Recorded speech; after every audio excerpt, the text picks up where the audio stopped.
Êxodo capítulo 36. Assim Bezalel, Aholiabe e todos os homens de coração sábio, a quem Yahvé concedeu extraordinário talento e habilidade para fazerem toda a obra de construção do santuário, realizaram todo o trabalho precisamente de acordo com o que o Senhor orientou. Na Bíblia de Estudos, vamos ver aqui no rodapé, vamos ler: Deus sempre nos fornece toda a habilidade, abre parênteses, capacidade, fecha parênteses, e o material, abre parênteses, condições, fecha parênteses, para a realização da obra. Além disso, o plano e o padrão de conduta também nos são concedidos pelo Senhor. A nossa parte é agir com fé e colocar mãos à obra, colocar os projetos de Deus em prática. Homens e mulheres que aceitam e refletem a sabedoria de Deus são pessoas que não perdem tempo com murmurações e reclamações, mas que fazem a obra do Senhor acontecer, meditam na palavra do Senhor, buscam a Deus em oração e enfrentam o mundo e as suas dificuldades em o nome do Senhor Jesus. O servo de Deus nunca recebe bênçãos materiais ou na forma de dons e capacidades intelectuais e espirituais apenas para acumular essas dádivas para si próprio. Não há como estocar bênçãos, elas têm que ser gastas bem investidas no reino de Deus.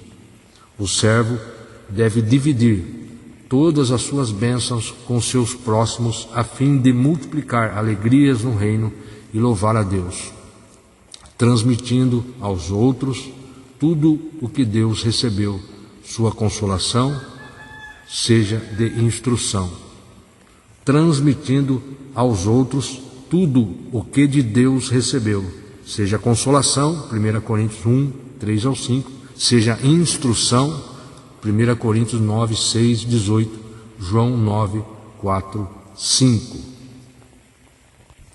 Vamos abrir nossas Bíblias em 1 Coríntios capítulo 1, a partir do versículo 3. Graça e paz a vós outros da parte de Deus nosso Pai e do Senhor Jesus Cristo. Versículo 4: Sempre dou graças a Deus por vós, pela graça de Deus que vos foi concedida por Ele em Cristo Jesus. Pois em tudo fostes enriquecidos nele, em toda a palavra e em todo o conhecimento, porquanto o testemunho de Cristo foi confirmado em vós, de maneira que não lhes falta nenhum dom espiritual, enquanto aguardais a revelação de nosso Senhor Jesus Cristo. Veja só, Paulo garante que a fidelidade de Deus se encarregará de manter os crentes firmes até o fim. Apolo havia realizado um ministério notável em Corinto. Pedro, cujo nome em grego é Cefás, também era muito querido e respeitado. Entretanto, dizia-se que apenas os cristãos judeus o seguiam. Um outro grupo ainda se arvorava o direito de ser mais cristão do que os outros. Paulo, que não admitia, entre aspas, paulinistas, admoesta a todos que abandonem suas, entre aspas, facções religiosas e se concentrem no fato de que todos os crentes são de Cristo. E a Ele devemos toda a devoção e obediência. Evidentemente que devemos respeito e carinho aos nossos líderes espirituais e amor fraterno para com todas as pessoas. Veja só, a palavra grega original para, entre aspas, dom é carisma, e ressalta em seu significado que os dons são resultados da graça de Deus e capacitam os cristãos para ministrar aos membros do corpo de Cristo e ao mundo perdido. os crentes receberam a capacidade de suprir todas as necessidades da igreja por meio do Espírito Santo. Agora vamos para 1 Coríntios 9, onde está escrito visão e missão de Paulo, a partir do versículo 16. Porém, quando prego o Evangelho, não vejo como me orgulhar, pois a mim é imposta a obrigação de proclamar. Ai de mim, se não anunciar o Evangelho. Versículo 17. Porquanto, se prego de espontânea vontade, tenho direito à recompensa. Entretanto, como prego por obrigação, estou simplesmente cumprindo uma missão a mim confiada. Veja só, por trás de toda pregação sincera e autêntica há um mandato, abre parênteses, chamado, fecha parênteses, do Senhor, que produz uma irresistível motivação divina no coração do homem. Romanos 1,14, Atos 20, 26.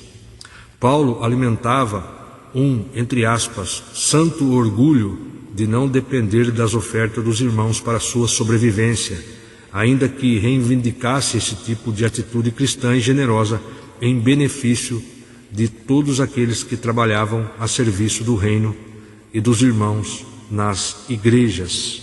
Voltando em Êxodo, agora no versículo 2, a entrega da oferta de adoração. Moisés convocou, pois, a Bezalel e a Oliabe e a todos os homens capazes a quem o Senhor abençoara com sabedoria, a todos cujo coração os impelia a cooperar com entusiasmo na realização da obra. Assim, na presença de Moisés, eles receberam todas as ofertas que o povo israelita havia trazido para a construção do santuário. E as pessoas costumavam trazer suas doações voluntariamente, manhã após manhã. Versículo 4. Por esse motivo, todos os artesãos talentosos que trabalhavam no santuário tiveram de interromper seus afazeres e solicitar a Moisés, 2 pontos.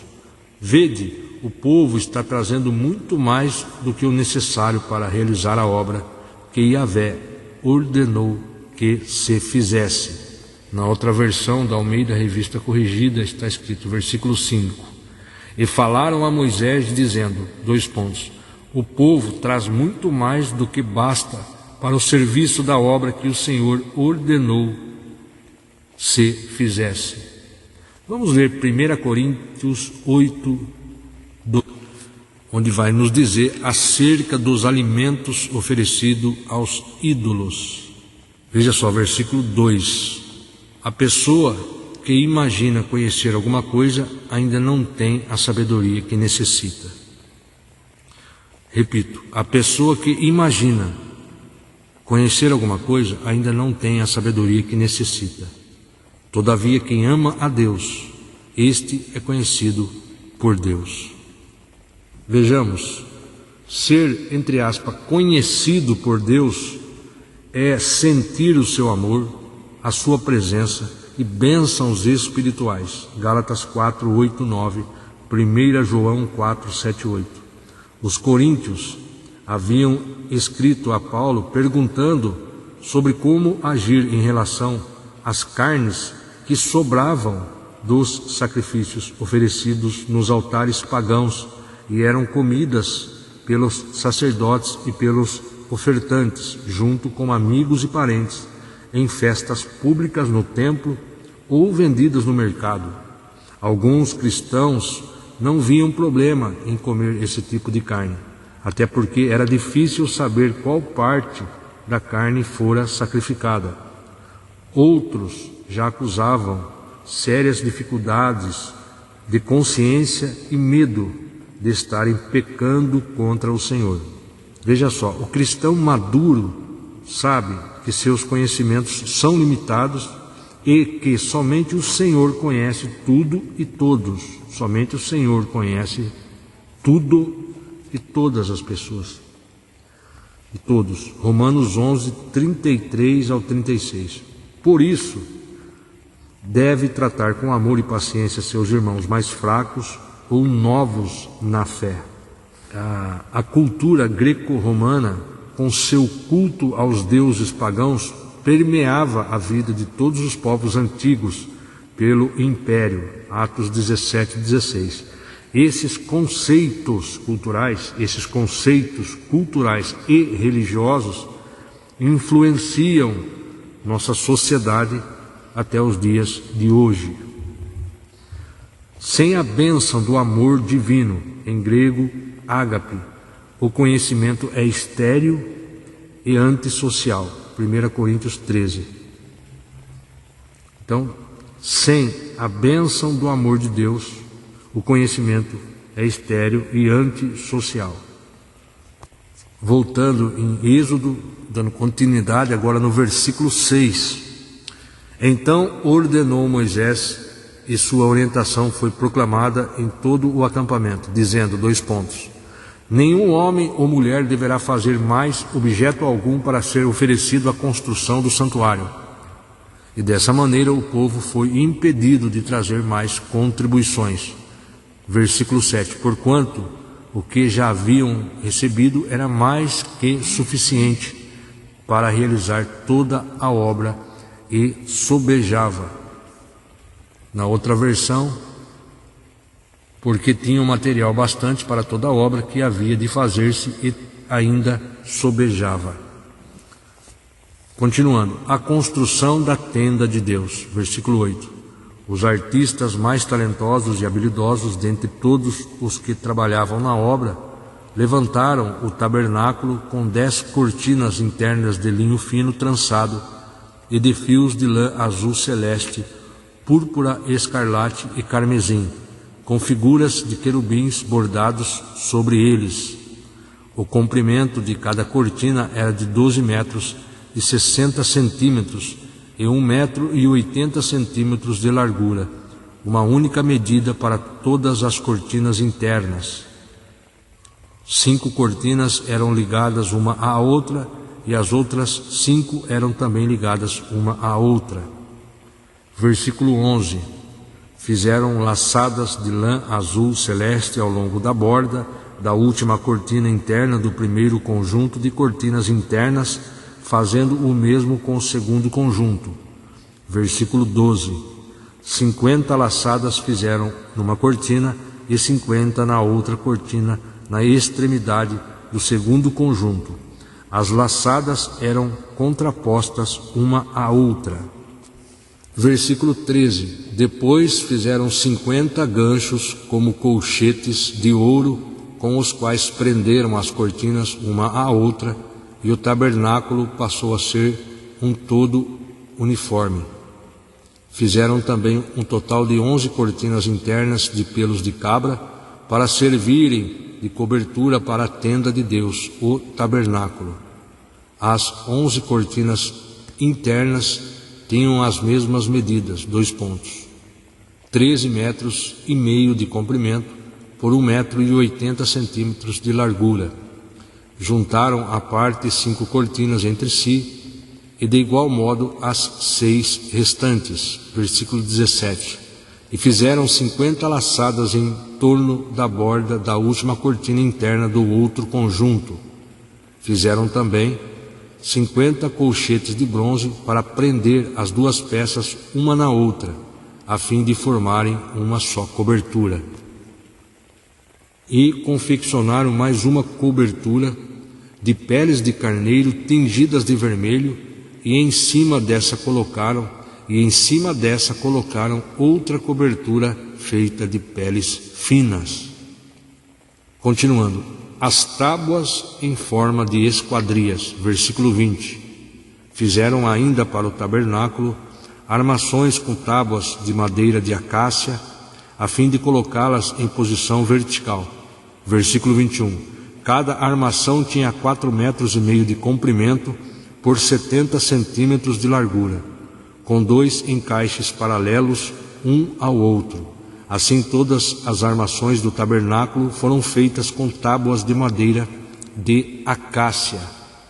Produziram também 20 armações para o lado sul do tabernáculo, e 40 bases de prata para serem assentadas debaixo delas, 2 bases para cada armação de tábua, uma debaixo de cada encaixe. Versículo 25. Fizeram para o segundo lado do tabernáculo, para o norte, 20 tábuas e 40 bases de prata, 2 bases debaixo de uma tábua e 2 bases debaixo de outra tábua. Versículo 27. Para o fundo do tabernáculo, para o oeste, fizeram 6 tábuas. Prepararam também 2 armações de tábua para os cantos do fundo do tabernáculo. Versículo 29.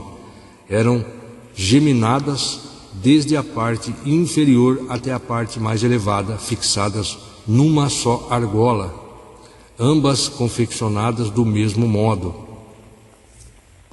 Versículo 30. Havia, portanto, 8 armações de tábua com suas 16 bases de prata, 2 bases para cada tábua. Fizeram também travessões de madeira de acácia, 5 para as tábuas do primeiro lado do tabernáculo, 5 para as tábuas do segundo lado do tabernáculo e 5 para as tábuas do fundo do tabernáculo do lado do mar. Versículo 33. Prepararam o travessão central de uma extremidade à outra, passando pelo meio das tábuas. Revestiram de ouro todas as armações de tábua e de ouro fizeram suas argolas para sustentar os travessões, os quais igualmente foram revestidos de ouro. Versículo 35. Confeccionaram o véu de linho fino, trançado e de fios de lã azul celeste, púrpura, escarlate e carmesim. Fizeram-no bordado com figuras de querubins. Fizeram para o véu 4 colunas de acácia e as revestiram de ouro. Seus ganchos eram de ouro e fundiram suas bases de prata. Para a entrada da tenda confeccionaram uma cortina de linho fino trançado e de fios de lã azul celeste, púrpura, escarlate e carmesim, também obra de arte de bordador. Versículo 38. Com suas 5 colunas e respectivos ganchos, revestiram de ouro as partes superior e lateral das colunas e fizeram de bronze suas 5 bases. Vamos ler João 9, versículo 4 e 5. Eu devo fazer as obras daquele que me enviou. Em originais registram eu faço. Aqui é Jesus falando. Devo fazer as obras daquele que me enviou. Enquanto é dia, a noite vem quando ninguém pode trabalhar. Durante o tempo em que estiver no mundo, sou a luz do mundo.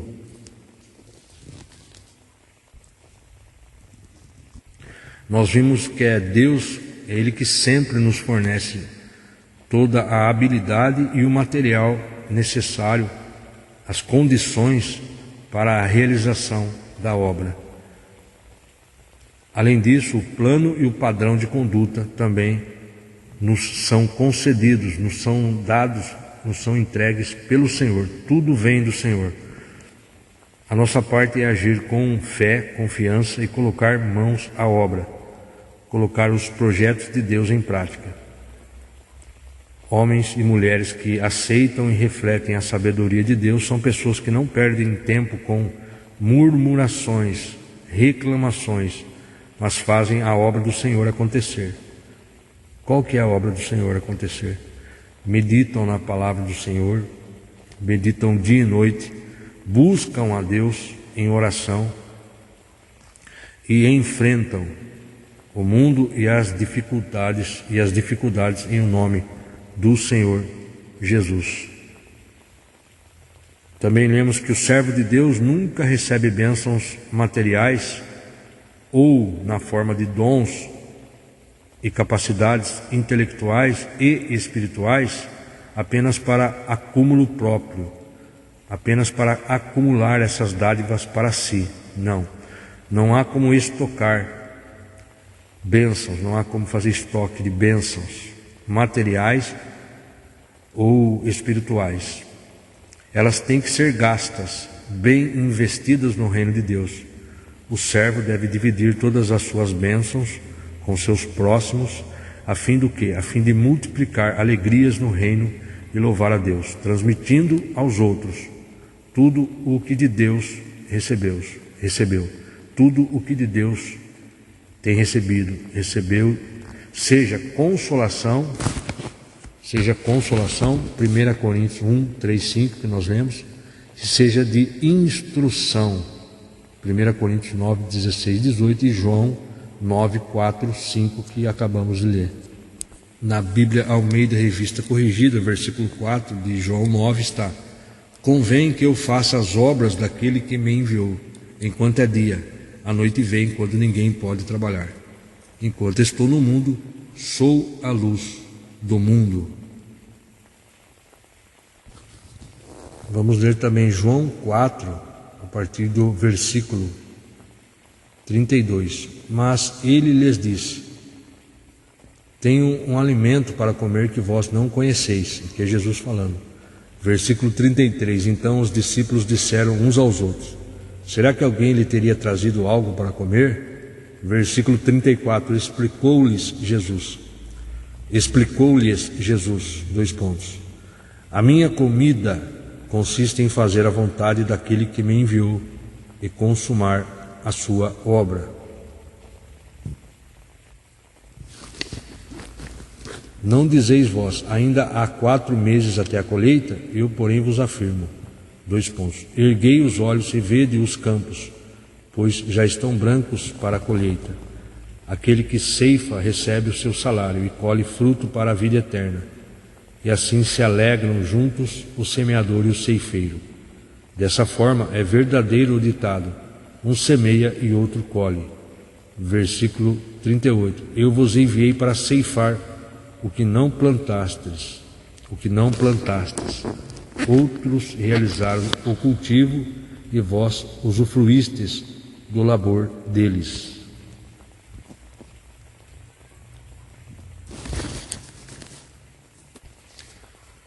João capítulo 6, versículo 38. Porque eu desci do céu não para fazer a minha vontade, mas a vontade daquele que me enviou. Muito bem, concluímos então a leitura de Êxodo capítulo 36 e também lemos alguns versículos do Novo Testamento. Se Deus permitir, amanhã estaremos lendo o capítulo 37 de Êxodo, que está escrito: a Arca da Aliança.